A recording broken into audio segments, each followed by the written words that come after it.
barnaamijkeena maanta waxaan ku soo qaadan doonaa barnaamij ku saabsan xagga dhaqanka Somali Radio. barnaamijka dhaqanka waxaan wax ku weydiin doonaa caaqil aadan axmed cilmi oo ka mid ah duqaasha Soomaalida ah ee ku nool arda Yurub khaasatan dalka Ireland magaalada Dublin. aqalku in badan ayuu deganaa arda Yurub waana nin dhaqankii wadanka iyo dhaqankan wadamada galbeedka intaba aqoon leh. haddaba aqalka soo dhawow barnaamijkan Somali Radio in Ireland soo dhawow. waa maasanta aqal waxaan wax ka weydiin lahayd xagga dhaqanka. dad badan oo qurba jooga oo dadkan gaada yar ku dhashay ma fahansana magaca la yiraahdo aqal ama waxay yiraahdaan suldaan. marka su'aasha dadku isweydiinaya waxa weeyaan aaqilow noocaad u egtay aynkeebad u egtay muxuu qabtaa aqalku bal tafaasiil naga sii bal aqalka intuu report gareeyo halka uu taagan yahay informationka balcaawa faasay. bismillaahi raxmaani raxiim. horta marka ugu horeysa waad salaamantay Cabdicasiis iyo fursadan qaaliga ah ee aad siisay adiga wareysanayso ujeedada hoggaanka dhaqanka loo abuuray. marka ugu horeysa hoggaanka dhaqanka wax la yiraahdo waxa weeyaan caaqilka iyo ama suldaan ama wabar hal la yiraahdo ama boqor hal la yiraahdo ama ugaasiga. horta marka ugu horeysa waa samatalis. samatalis wax la yiraahdo waa qof ummadda nabadgelyadeeda asal u ah oo ka taliya hadday noqoto iyaga hadday noqoto bulshada la nool yihiin haddayna noqoto ummadda kale ee degala biyaha isugu yimaadaan ceelka isugu yimaadaan ama beer bax ku kulmaan ummad waliba waxbay ku nooshay asal ahaan oo ay maqnaansa ay leedahay. dad baa kalluumaysato ah oo xeeb ku nool, dad baa beeraley ah, dad baa xoolo dhaqato ah. laakiin si ugu horeyn wuxuu ka yimid xoolo dhaqatada. xagga xoolo dhaqatada ayuu ka yimid oo markii ugu horeysay waxa la yiraahdaa cuqaash waxa sameeyay dawladdii Turkiga ee Soomaali soo gashay. Turkiga waxa ka dambeeyay gumeystihii dambe Ingiriiska kaasna uu sii xoogoobay. aqalku waxa weeyaan waa qof reerka wakiilka ah oo danahiisa maamula oo wax laga weydiiyo oo wixii isaga reerka ka maqana raadiya wixii reerka lagu maqan yahay ka raadiya. wuxuu isku xidhaa bulshada uu odayga u yahay iyo reerka odayga u yahay ama aqalka u yahay ama uu yahay waliba suldaannimadu mar dambe ay timiya uqaasha ka horeysay. uqaashu iyagu kuwa toos reerka u xukuma u maamula wax laga weydiiyo wixii reerka ku yimaada hadday mag tahay hadday tahay magaranaysa ay qoon tahay iyo wixii iyaga cid ay u geystaan isaga labadaba macnaheedu waa madaxweynaha waa silsiladii isku xidhaysay qoys qabiil reerka iyo maxay tahay bulshadii kale ee ay ka tirsanaayeen ama wad leeyahay lahaayeen ama ay la lahaayeen deegaan lahaayeen waa qofkii isku xidhay wuxuu weydii laga geliyay reerka magara markaa ninkaan wuxuu ku suntay hoggaan dhaqan reerku xeer buu leeyahay xeerkaa reerka ma dhaafi karo. haddii wax ku yimaadaan cidda wax u sheeganaya xeer bay leeyihiin misalan qof ku dhimanaya reerku odayga u ahaa oo gari baa dhacaysa oo reerkooda wax geysanaya waxa markaa laga doonayo xeer buu ku baneeyay. marka laga heshiiyo dhiigii ee la yiraahdo ma garanaysaa waxaan u go'aansanay inaan ma qaado xeer noo ahaaduna ayaa imanaysa ma garad. marka waxa weeye xeerkaas waa xeer san waxa laga yaabaa marka hore reerka laga qaatay magta hore laga qaatay iyagu ay ka soo qaateen reerka magta way insurance ko kale ayuu aqalku ka talinaya reerkii magta uu siinayay wuxuu oranaya xaajadan ma ugu baa hadday ugu tahayna markaasaa xeer fayo lagu kala samaysanaya. hadday curad tahay hore u dhacday oo labada reer hore wuxuu kala gaareen ma hore kala qaateen tii inoogu dambaysa ku kala qaadan maxay ahayd baa oranay. dibna halkaasaa lagu goynaya dabadeedna waa lagu bixinaya. marka hadda waxay ku xidhantay dilkani يديكني سيدو داع بدو waxa way accident بدو waa kamay oo magaran oo khata midina waxa way camdi بدو waa shifa camdi بدو waxa laga yaabaa in qofkan uu ogaanu dilay hadii laga sii xul u dilay u sii dilay marka waxa la wixii reerkan wax ka gaaray ku bogsanayo kale markuu maqt dhaafaysaa 100 halaad wala 100 halaad 120 halaad 150 halaad 100 ay marka tagaysaa waxaan ku xidhan tahay jawiga qofka mushkiladaas hadba see u dhacday marka hadalka haddaan kusoo kabo su-aasha waxa weeyaan qof isku xidha yani caaqilka waxa ka mid ah xitaa inuu xitaa inantii bixin karo isagu awoode haysa ma bixin karo inantii ma bixin karo waa lagu soo sharfaa waa lagu sharfaa yani qoyska ka xidhan qoyska waxa weeyaan weligeedii ayaa bixinaya weligii inanta ayaa muhiimad u leeyahay qoyska ma waxa weeyaan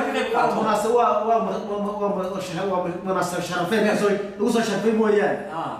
haddii markaa waaligeedu fadhiyo wuu wakiilan karaa laakiin inanku uu soo kaxaysan kara caaqilkiisa isaguna waa soo kaxaysan karaa sharaf dheeraad u tahay oo reerkiiba dee muujinaysa inuu madaxweynihii reerka reerkii oo dhan ha qofkii ilaa qofkii u sareeyey ilaa qofkii iyo qof walba ayuu wataa caaqilku waa muraayadii beesha ومرايدي باشوي وهدي اللي يسوق لي وهدي اللي يسوق لي ها أما هو كوفيتي معني عقلك دور ولا بوك قاطع أرجع برشة وقاطع دور ولا بوك قاطع ولي رمضانينتا سوى رمضانينتا ما قرأت أوكي شو سوى لوليت بيراها هذه يقول مكاه الله وأهلين قيس وصلنا وأهلين بيراد أهلين ما بيراد يقولك هو ذكية مركب باش أسمح كل مات لقاها مرة isaga la soo maraya la weydiinay reega aqalkoodii isaga la weydiinay markii isaga laga rabo inuu raadiyo reeg ka raadiyo haddii isaga iyaga wax ka maqayna isaga waa cidda wax raadinaysa isaga waa shaqada u taal ma garata wixii kale hoose ee yaryar reeruhu iyaga isku dhamaysan kara tafsiir naga sii bal marka wuxuu yeelan karaa guddi buu yeelan karaa la shaqaysa reerka oo ma garanaysaa oo guurtii oo kala uu yeelan karaa toban xubnood afar xubnood lix xubnood bay intuu reer balaarkiisu leeyahay kuwaasina waa rukuniyadii odayaasha reeraha oo marka reerku waxa laga yaabaa inuu shan madax yahay oo qaybsan imka suudaanka soo baxay caaqilka suudaanku maxay difference waxa u dhaxeeyo faraqa u dhaxeeyo waa labo suudaankan isagu waa culimad guud ma garat oo title guud mooyaan shaqada ugu badan ee reerka ama hawsha ugu badan ninka haya waa caqilka weyn suudaanku gabigiisu waa culimada guud loogu talagalay waa nin meel taagan oo la muuneeyey oo meel fadhiya wax badan oo xukunka reerka hoose u ka leeyahay ma jirto ma garat reerka waxa xukuma cuqaasha Soomaali cuqaasha xukunta odayaalka ma garat ilaa ingiriiskina shaqeynaysa iyagana arrimaha reeraha u faran u dhowna iyagana wax laga weydiin jiray nin wax dilay nin wax loo geystay labadaba iyagu baaha laakiin se Soomaaliga mar dambe uu yimid okay aqalku hadda si uu soo maal doortaa miya ma boqortooya horta inta aqalku wuxuu yahay horta markuu soo ku yimaado wuxuu ku imanayaa horta markuu ugu horeysa waxana waa jad ilaa jad bay dhaxaltooyahay oo ilaa iyo ma garanaysaa afar awow shan awow ma garanaysaa ay saas soo daba socdo oo markuu nin dintaba ama inankiisii ama qoyskiisii qofku ku habboon markaa intii day ardaagii reerka ahay ayaa laga soo xuli jiray ma garata sax markuu reerku u bilow yahay arigan uu bilow yahayna wuxuu ku yimaadaa selection oo doorasho ku yimaadaa qofkii lagu qalmaa reerka uu wadi karay ayaa la doortaa intii dambe imika gudubku dhacay wax walba waxa weeyaan qiimaha ay tahay way ka tageen siyaasiga ahayn oo qiimo beelay oo leadership baa la oran jiray qofkii hogaamiye qaran oo dadka ummadda dee magac iyo maamuus ku lahaa fiish wax aragti cusub iyo hogaan cusub iyo xalay hogaamin cusub la leeyahay jiro example oo kale siyaasiyiintii Soomaaliland ugu horreysay wakacday ina cigaaliya ka mid ahaa ina Cabdi Qaalib ka mid ahaa Cabdiraxmaan Tuur ka mid ahaa Axmed Silaaya ka mid ahaa example goorigu waa weynaayo kacay sax wax la hayay hogaamin bay lahaayeen heer sare wixii ka dambeeyay markay farabateereeda ay tacadudeen barakadoodii baa yaray tayadoodina waa yaray kuwaana tiradooda yaray تيودنا way badnay tan waqtiyo kale cuqaashi inuu hore way yaraayeen tayadooduna way badnaayeen waxqabadkooda iyo miisaankooda iyo magaranaysa kartidooda imika waxa dhacay reerkii hal caaqil haaji waxaa laga yaabaa imika inuu afar saddex caaqil leeyahay oo furfurmay dareerna waxa laga yaabaa maktab la bixiya inay wada yihiin oo maktab ku kala tegin ma garatay marka barakadii baaba ka baxdayba gowri beelahii somaliland afar saddex madax uu salaadiintu ahaayeen waxay maraysaaba heer waliba inuu afartan suudaani way jirtaan waa barakada waxaa loo baahan yahay caaqil aadan axmed cilmi waxaad ka mid tahay oqaasha imika gobolka togdheer ugu faca weyn leh iyo gebi ahaan dhulka soomaalida ay degto ilaa dhulka Ethiopia dhulka Soomaaliyeed baa la oran karaa meel walba bal kuwa adiga imisa caaqil ama imisa jadbad dhaxalkayno maadaama caaqilada ugu faca weyn laatiin gobolka togdheer wuxuu ahaa aniga aabahay baa abahay markuu dhintayna adeerkay baa noqday haddana in adeerkay baa qabtay haddana aabahay awowgay oo cilmiga baa ahaa haddana awowgay oo cawada baa ahaa haddana awowgay oo khuusha baa ahaa haddana waxa ahaa samakaan adigu 6 ilaa 7 sano aqalnimada marka taariikh ahaan reer khuusha la yiraahdaa gobolka togdheer waa laga garanaya iyo inta ku halmaalay iyo Somaliland inta marka adiga experience-kaagii intaad Europe joogtay example كل ما عقل بعض هاي بدن بعض كحادريسي aad baa lagu soo dhaweeyay iyo sidooyinta aad iyo marka television marka aad maraysid ba barnaamij waran waxyaalaha la qabatay marka dhaqanku Europe yimaado wuxuu kaga duway kii dal wuxuu kaga duway horta marka ugu horeysa Soomaaliyeed hadaynu nahay geedkaas baa looga tiriyay geedkaas ay looga tiriyay Soomaali marka Europe timi imika halkan imika ay gaan example oo kale dadku markay isqabtaan inta badan xafiiska ma degdegaan beelahaan buu kala baxay صح حويان وده شرعي على جوجا والوده عون كرا لو يراد جوجا حفيز واحد فرن محكمة فرن بوليس كيبا جوجا أنت بدل إسلام قبطان وحوين سيريس مويا لكن سنة واحد كستوى إمكان هذه برضع واحد كنا ما يستلم جدهود وأنا أرنت سومال لان أما سومالي ما كورب فصح أنا ماشي إلى جدهود أما كوري لما يستان وده فريستان بلهان وده هرلان أردا أهانو هالقوة الشيكيستان ووحي مركان نحمري حاجة هوس لورد ماي سومالي حكومة ما جمعة جلشي كل ما دقيق هوس بالورد سومالي وطن الشوا هل كويسوي إلا يكونفور هل كنتم بيسير لا وين كنتم بيسوي هل كويس وصلنا أبتسين ولا أصلا من بيسوي الجو واسكسيك دين تيم وده كان مدة كل وده قف كسومالي مكان كامري وقت كرنس وحضر سوا الصومالي كحماش لو أو يسكوي من دبيك لو خصم صار قررنا سيدي كيرس كلها لكسور الشيء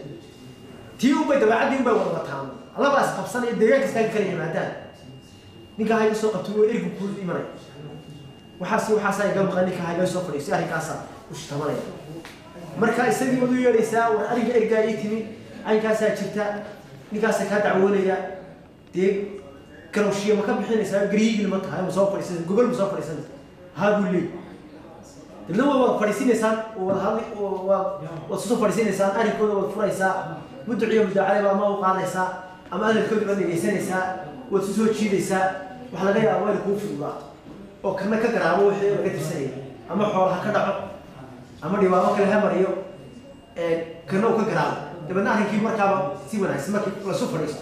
وبنيت الصومالي بقى لا يعني برنامج كنا قبل كباه وحنا شرحنا يعني إن maadaama aad tahay caaqil